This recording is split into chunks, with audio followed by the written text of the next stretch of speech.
Well, DEERC finally decided to make their own clone of the MJX Hypergo. Now, I can't really blame them. It's a really popular platform. And they're popular because, well, they're pretty epic cars. And what's even cooler is they came out with their own original design. I just gotta set this down while I sneeze.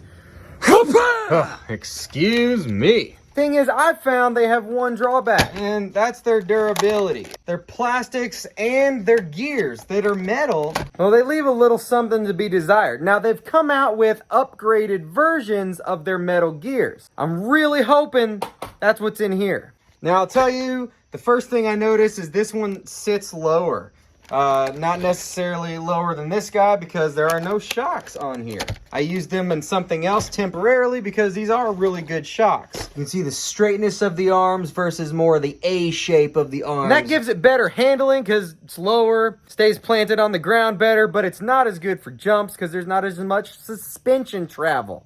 Luckily, you can order these shocks to put on this car if you want this body. We still got the extra thick, beefy drive shafts. I do believe that I have never had a drive shaft issue. So quick pros of these old models. I really want to see how this compares. These are really fast for what they are, their price, their size. My complaints with them, with these two anyway, are the handling. They flip easily. When you do jumps, they bounce easily. We are actually going to be able to run this around in some dirt, asphalt, and concrete as well. So let's go ahead and do that because that's the best test we can give this thing. And then when we come back, we'll take a look underneath the hood, see what kind of stuff we got under there, and hopefully less damage than the last few times. This again. I really would just prefer, oh, I got a second battery. They are both 2S. Well, I assume this one is anyway. Yep. Really would just prefer regular batteries with straps. I'll link a battery in the description as long as it's still available that is much more standard, higher capacity as well. So far, it seems all the new Hypergos are coming with standard strap-in batteries. So that's fantastic news. We are going to go ahead and get the wing and the wheelie bar installed. All right, fully charged up.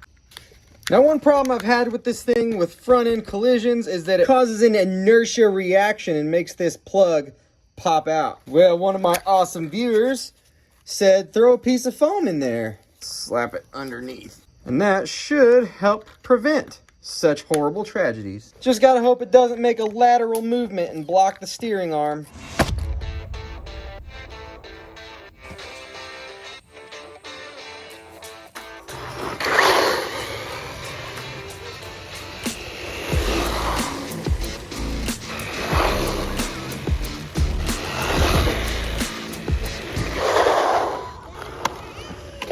$25.2 miles per hour.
Should have worn shoes, like I said.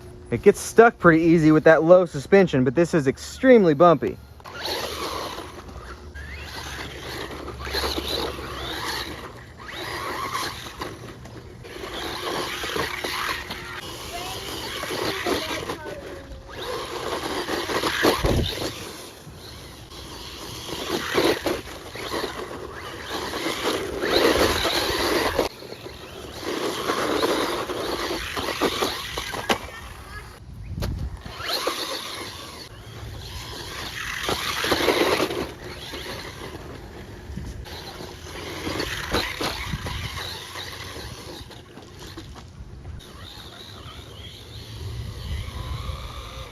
Not much in the grass either.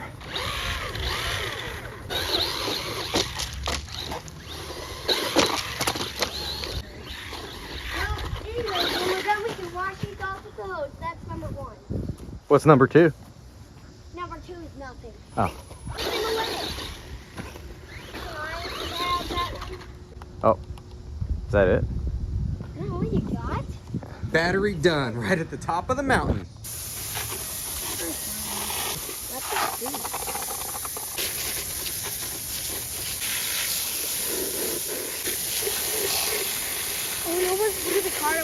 So it's a good car and all. The thing is, it's a little repetitive. It's very similar to both these others. This is the version 2. This is an exact copy of that minus the body. This one might have come with a 3S battery if I remember instead of the 2S that these do. But this is almost an exact replica of the version 1.